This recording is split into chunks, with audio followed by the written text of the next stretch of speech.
Dua pesawat kargo militer Amerika Serikat dilaporkan mendarat di pangkalan Ain al-Assad, Irak Barat baru-baru ini. Pesawat tersebut membawa pasukan dan peralatan tempur untuk dikerahkan di seluruh pangkalan Amerika Serikat di Timur Tengah.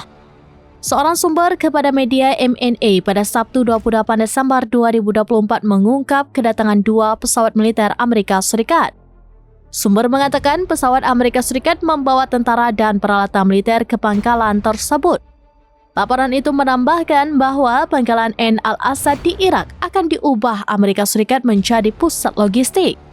Nantinya pasukan dan peralatan militer di pangkalan tersebut akan didistribusikan ke pangkalan-pangkalan Amerika Serikat di Timur Tengah.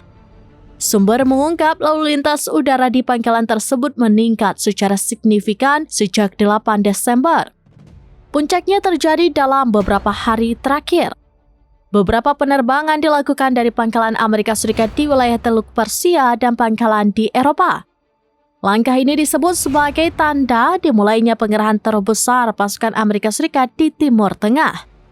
Sebelumnya diberitakan sumber lokal di Suriah melaporkan kedatangan konvoi Amerika Serikat dari Irak ke negara Arab tersebut.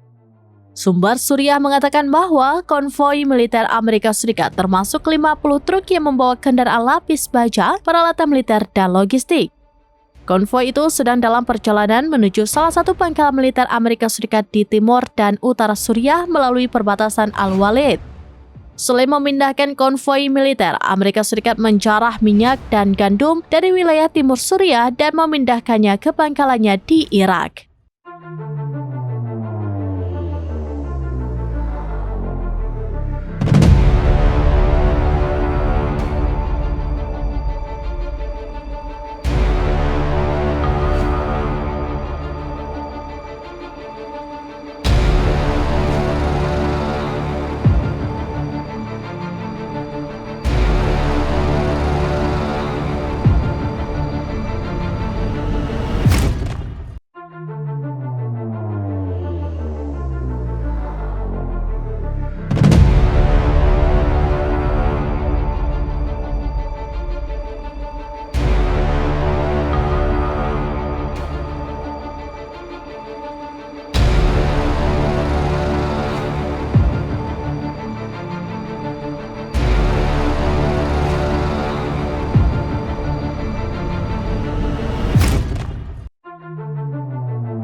Download Tribun X sekarang, menghadirkan lokal menjadi Indonesia.